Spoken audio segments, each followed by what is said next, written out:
Olá, sejam todos e todas muito bem-vindos, muito bem-vindas ao videocast podcast sobre reprodução assistida. Meu nome é Vanderlei Marchiori, eu sou nutricionista há 36 anos e meio e trabalho com fitoterapia há mais de 26 anos e alimentos funcionais. E agora nós vamos conversar sobre o que falamos nas nossas mesas. Começa, Josi, o que você trouxe para as pessoas poderem aplicar nos seus consultórios? Então, primeiro prazer, sou Josiane Catafesta, nutricionista especialista em saúde da mulher e fertilidade.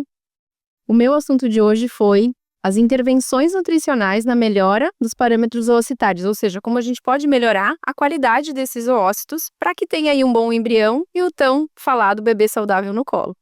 E aí, como nutricionista, a gente tem que falar que a base disso tudo é a alimentação. Não tem como a gente negar, né? Ou a gente falar de nutrientes, suplementos, mas a alimentação é a base. Começando por aí, a gente melhora o intestino, melhora a qualidade dessa mulher, melhora a mitocôndria, né? Então, falar da mitocôndria. E aí a gente consegue ter respostas melhores, desde uma melhor ovulação, recrutamento folicular, e aí também chegar nesse embrião lá de laboratório ou de uma gestação espontânea com uma melhor qualidade. Me dá 2 orientações para melhorar a mitocôndria. Primeira coisa é a gente melhorar a alimentação como um todo, mas ter muitos antioxidantes. Aí eu sou super fã do resveratrol, né? Mas a gente precisa ter aí muitos alimentos com a enzima Q10, também é outra questão. E a outra coisa que eu gosto muito de falar é o sono, né? Qualidade do sono, melhorar muito essa higiene do sono com alimentação, chás, fitoterapia, né, também, que ajuda muito a melhorar esse sono, gerenciar esse estresse também, para que ela tenha uma boa noite de sono, para inclusive melhorar a implantação com essa melatonina, né? Aí outra coisa, o que atrapalha, né, a qualidade desse OS. A gente só fala o que melhora, mas esquece de que piora. Gabi, se apresenta para as pessoas e diz qual foi o seu tema. Meu nome é Gabriela Halper, eu sou nutricionista, trabalho nessa área desde 2008, eu trabalho na área materno-infantil, comecei com gestantes, depois em 2008 eu comecei na reprodução assistida, e o objetivo maior é nutrir um futuro melhor, já que a nutrição é a base, que ajuda a nutrir. Isso foi um ponto que a gente trouxe bastante hoje, como é importante cuidar da saúde pré-concepcional. Então, mesmo quando um casal decide se planejar para a gestação, independente de começar o tratamento nesse momento ou ainda realizar exames para esse planejamento da gestação, o quanto antes cuidar da alimentação tem um papel super importante. E aí, o que foi falado muito hoje também é da saúde do casal. Então, o papel do homem, como é importante nesse equilíbrio. Matéria-prima, né, gente? A gente tem que cuidar da matéria-prima. Exatamente. Inclusive, você, Rosa, se apresenta e conta um pouquinho sobre... Eu sou Rosa Silvestrin e trabalho na reprodução assistida faz 18 anos. E hoje foi falado o que a Gabriela mencionou, da parte masculina, como é importante ter uma visão, como que o homem pensa, né, para poder com que ele faça as mudanças. Então, saber falar, saber chegar nesse homem para que ele tenha os bons resultados e o coloque em prática, né? E, inclusive, foi mencionado, e eu vejo na minha prática clínica, que o homem, quando ele se determina com as mudanças, ele faz muito bem feito, né? Ele vai adiante e consegue bons resultados, né? O homem sempre foi negligenciado, né? Mas eu acho que nós, como mulheres e também como nutricionistas, precisamos trazer, né? Que é 50% desse material genético é dele, 50% é da mulher, então que cada um faça a sua parte, né? Então essa parte de educação, de saúde, não só nutricional, trazer essa equipe para chegar nesse resultado final que é o bebê. E o quanto foi falado da repercussão nas gerações seguintes. Isso. Que às vezes a gente muda a alimentação e faz esses ajustes. É claro que o benefício vai aparecer logo, mas tem um benefício para as próximas gerações que às vezes a gente não enxerga. Então, saber da importância disso para poder cuidar, mesmo sem visualizar. Mas se a gente pergunta para essa mulher se ela quer ver o seu filho doente ou o seu neto doente, né? Então, às vezes, explicar esse processo para ela também faz parte, né? Atinge outras gerações. Eu acho que o povo que está nos assistindo ele não conseguiu entender essa história transgeracional. Vamos trazer. Coloca um pouquinho, claro, essa história da transgeração. Então, uma das coisas O que eu como hoje isso vai impactar quanto? Então, eu trouxe num dos slides da minha palestra sobre a questão da dieta high fat, high sugar, ou seja, se eu tenho um consumo alto em gordura e carboidratos, né, refinados, eu posso ter essa repercussão de alteração aí de danos de DNA, por exemplo, genéticos, até 3 gerações. Então, imagina um estilo de alimentação que a pessoa acha, é só hoje, só amanhã, daqui 3 gerações. Então, isso é importante. A gente está falando da dieta e a repercussão toda que tem isso, né? E também as toxinas, né, meninas? Sim. Tanto no masculino quanto no feminino. Então, Os disruptores, né?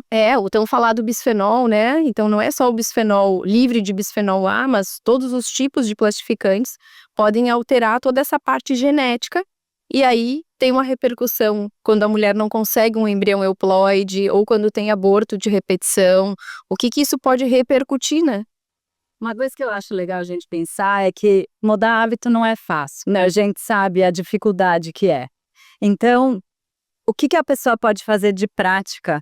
Porque mesmo quando a gente pensa em 2, 3 gerações para frente, é muito distante do dia a dia, da realidade. O que ela pode fazer hoje para ela sentir o benefício e aí, como consequência, as outras gerações vão ser beneficiadas também. O que a fitoterapia pode ajudar nisso? Pois é, eu sempre usei um argumento muito contundente, né, com as minhas gestantes, com as tentantes, mas principalmente com as gestantes quando eu precisava que elas fizessem alguma coisa. Eu dizia assim, a decisão está na tua mão.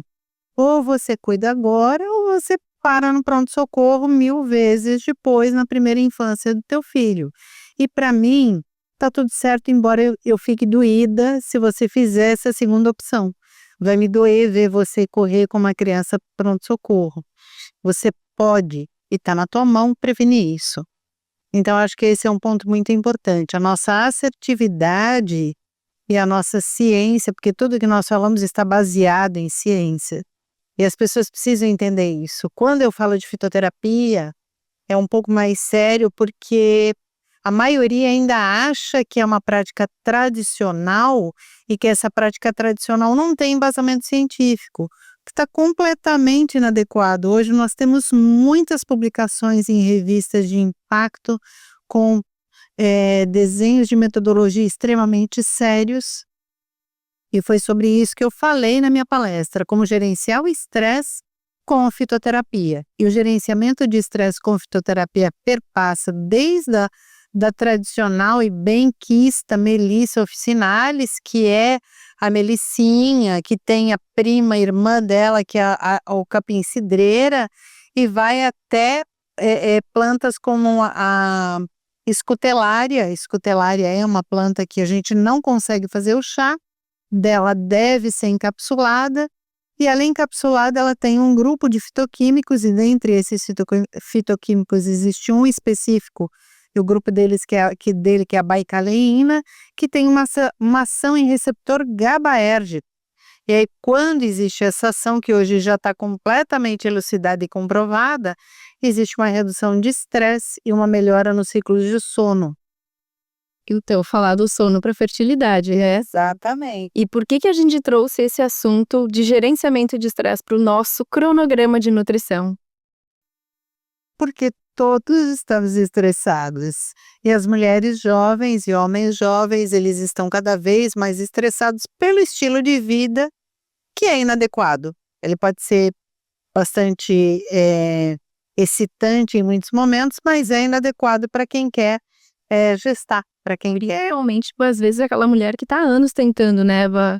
Que fica aí nesse processo de várias tentativas, né, todo o processo, essa jornada é longa, e não tem como não estar com níveis de estresse elevado, né? Interessante, eu falei sobre mídias sociais para os estudantes. E também como a mídia social gera ansiedade, que gera estresse, gera comparação. E um ponto que eu queria reforçar é a importância desse cuidado com a alimentação desde essa fase. Na verdade, um ponto que eu tenho batido muito na tecla é esse pré-concepção vai gerar gestantes, né, casais mais saudáveis para gestar com crianças mais saudáveis, jovens mais saudáveis, e aí a gente consegue melhorar as taxas de fertilidade, ao contrário do que tem acontecido ultimamente. Os níveis de infertilidade têm aumentado por todo esse processo de estilo de vida, né? Desde toxinas, também com a própria pandemia aumentou muito o consumo de bebida alcoólica, o quanto esse álcool interfere, né? Fragmentação do DNA do espermatozoide, aumentando o risco de aborto. Então, todo esse processo piorou muito.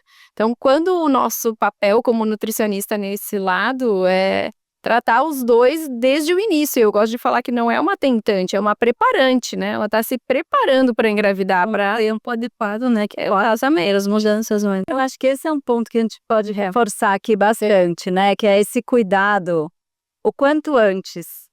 Muitos casais chegam no consultório já tomando a medicação, ou em vias de fazer a transferência ou a punção. Mas se puder chegar o quanto antes para se preparar, para melhorar a qualidade desse ócito, melhorar a qualidade do espermatozoide, preparar o corpo para a gestação, melhores resultados a gente vai ter também. Desfecho é bem melhor, né? Inclusive nós hoje falamos sobre a questão multidisciplinar, não é? Que é muito importante, porque muitos casais chegam nos nossos consultórios ou nas clínicas, e eles não têm um motivo por que não estão engravidando, né? Em parte fisiológica, fazem exames e não tem. E o estilo de vida, a alimentação, nós sabemos, já é comprovado o quão interfere, né? Então, um trabalho em equipe multidisciplinar é fantástico, né? É imprescindível que aconteça. Eu sou nutricionista nesse processo, né? Na saúde como um todo, mas um processo de fertilidade maior ainda, né? Exatamente. A gente não falou que também envolvido em tudo isso é o intestino. Exatamente, que foi o tema de uma das palestras hoje, né? Bem importante. Aí é interessante, né? Porque você mencionou a bebida alcoólica. As pessoas precisam entender que cada vez que elas fazem a opção de consumo de bebida alcoólica, elas destroem parte da microbiota. E a microbiota é extremamente importante, inclusive para garantir a absorção, metabolização e absorção correta de nutriente. E isso não é pontual, não é eu bebi hoje e só vai durar hoje. Isso vai acontecer, a hora que acontece esse dano, esse prejuízo, ele vai levar pelo menos, o seu intestino vai levar pelo menos um mês para se recuperar dessa alteração. Isso sem contar que as moléculas de etanol, elas levam entre 48 e 72 horas para serem metabolizadas completamente. E neste movimento de metabolização, elas carregam todas as vitaminas do complexo B, e toda a vitamina B12. Então, não é uma decisão sábia fazer uso de bebida alcoólica durante o processo de fertilização. Porque compromete a qualidade do sono, que a gente já falou que é importante, né? São importantes para a qualidade, inclusive genética, desse óvulo e embrião. E a outra coisa que você trouxe é sobre a microbiota, né? O quanto o álcool destrói a microbiota, e essa microbiota tem uma relação direta com microbiota vaginal e endometrial, e reduzindo aí a implantação, né? Então, esse sucesso de implantação que hoje a gente vê tantas mulheres com endometrite, relação endometriose com a bebida alcoólica também não combinam, né? Essas mulheres têm maior dificuldade de metabolização, mais cólica. Exatamente, que nenhuma mulher gosta de ter cólica, né? Mas eu digo que a conta da mulher, ela vem na menstruação, o que ela fez de errado no mês vem na menstruação, né? Porque tem mais cólica, mais dor, né? Inclusive se ela não consegue engravidar, né? A conta da tristeza estirada é joelho. E para isso nós temos plantas que ajudam também na liberação de BDNF, né? O BDNF é o fator neurotrófico, quanto mais BDNF nós temos circulante, mais alegre estamos.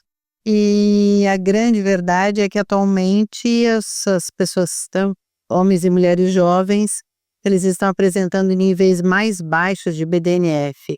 Cada vez que você faz opção de consumo por alimentos ricos em antocianinas, como o açaí, por exemplo, cenouras pelo beta-caroteno, todos os vegetais amarelos alaranjados, e as frutas vermelhas, e aí eu dou destaque ao açaí, porque é a fruta do nosso bioma, né, do bioma amazônico, nós temos uma quantidade de fitoquímicos extremamente expressiva e eficaz para melhorar a liberação de BDNF e te deixar mais feliz. Mas é óbvio que a questão é uma só, é a frequência né? Então, deve-se haver uma constância de consumo.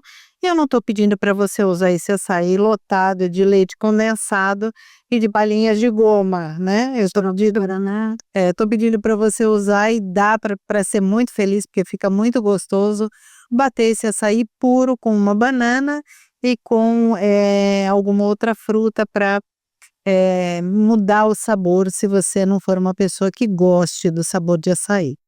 Mas tudo tem jeito quando a gente conhece a nutrição.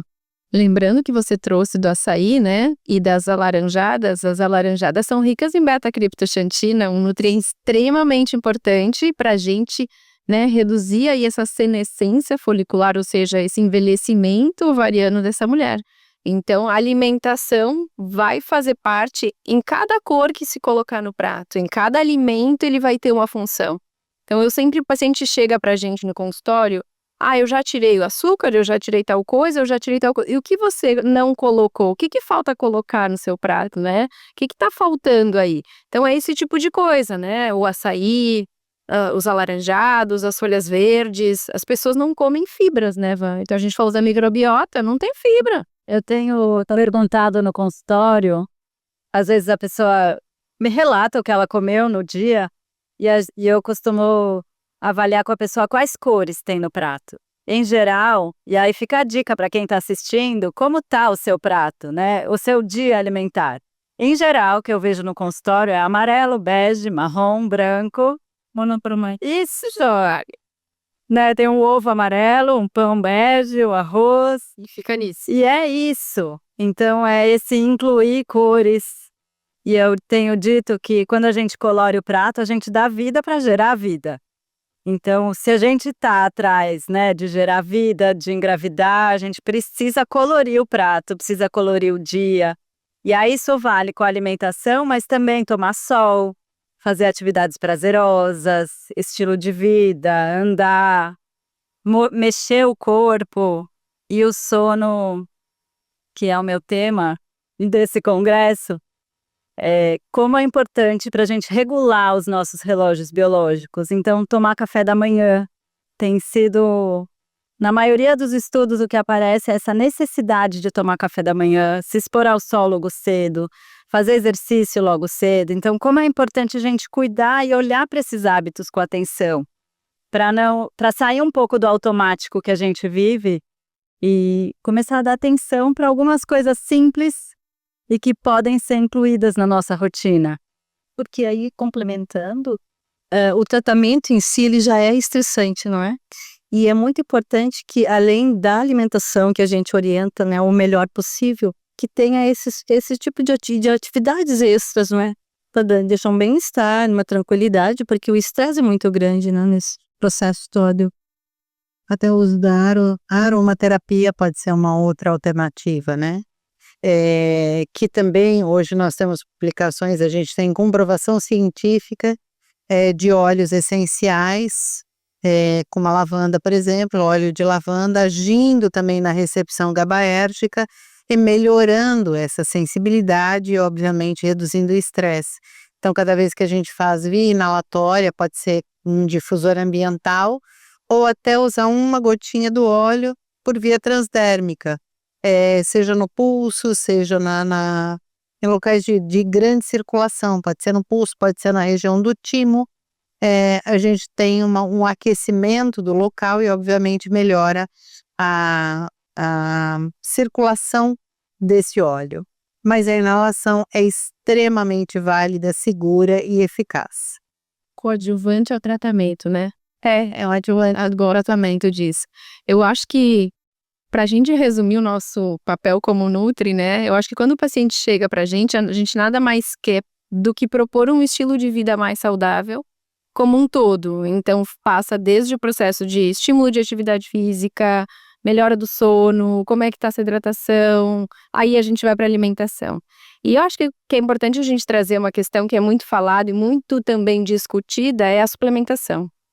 A suplementação está sendo muito banalizada, né? Está sendo muito utilizada, tanto de forma às vezes correta como não, mas que primeiro passo para a gente é trabalhar a alimentação desse paciente e o suplemento vai ser a cereja do bolo.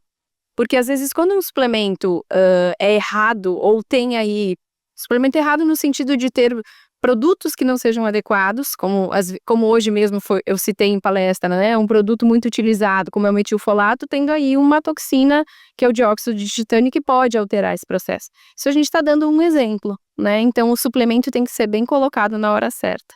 E nós, nutricionistas, temos essa capacitação, né, como tais, para fazer isso. Então, a alimentação e suplementações adequadas se tem um resultado muito lindo, né, meninas? E é legal porque a gente olha esse todo do paciente. Então, sem compartimentar, a gente entende que o intestino está relacionado com o sistema reprodutor, com o sono, que às vezes a gente cuida muito da alimentação, mas se ela não dorme bem, se o intestino não está equilibrado, não vai ter um bom benefício. É um conjunto e um olhar integral para o paciente. Infelizmente, nosso tempo chegou ao fim, mas eu gostaria de uma mensagem final rápida de cada uma de nós. Rosa. Bom, eu acho que é muito importante que a gente olhe esse casal com carinho. Eu falo casal porque eu acho muito importante que a gente trabalhe o casal. No meu início, há 18 anos, eu só atendia as mulheres, né? Ainda bem que isso mudou. Então, eu acho muito importante a gente trabalhar o casal. E além da alimentação, da suplementação, que a gente tem um olhar amoroso, porque é um momento difícil para muitos deles. Gabriela? Que esse preparo, como eu já falei, deva ser o quanto antes, para que dê tempo de ajustar os hábitos e melhorar cada vez mais a qualidade desses gametas, desse casal, para eles transbordarem o que eles têm de melhor nas próximas gerações, para nutrir um futuro melhor. Josi? Entender que a nutrição faz parte desse processo e a gente vem para potencializar esses resultados, que sem a nutrição a gente pode ter resultados, mas que eles podem ser muito melhores com a gente, né, com a nutricionista. E aí eu acho que tem que agradecer aqui nesse podcast o espaço que a gente está ganhando no congresso e também dentro do processo todo de fertilidade, né, e de reprodução humana, onde a nutrição está, sim, mostrando o seu potencial, onde a nutricionista tem esse papel bem importante aí na felicidade do casal e o nosso bebê no colo, né? E eu me despeço deixando a minha mensagem, que é a seguinte: como nutricionista há 36 anos e meio, eu vejo a nutrição crescendo cada vez mais, ocupando o espaço que ela merece, tem de direito na equipe interdisciplinar, e eu acredito que cada vez mais existirão equipes interdisciplinares que vão fazer o sucesso para os casais em menor período de tempo. E a fitoterapia, ela vem como um tratamento complementar e que realmente consegue modular esse estresse, porque ele é inevitável, a gente sabe, mas é muito melhor usar um recurso natural do que precisar de intervenção maior. Agradeço muito a equipe do podcast, do videocast, e eu espero que tenhamos agregado ainda mais para você que está nos vendo. Obrigada. Obrigada.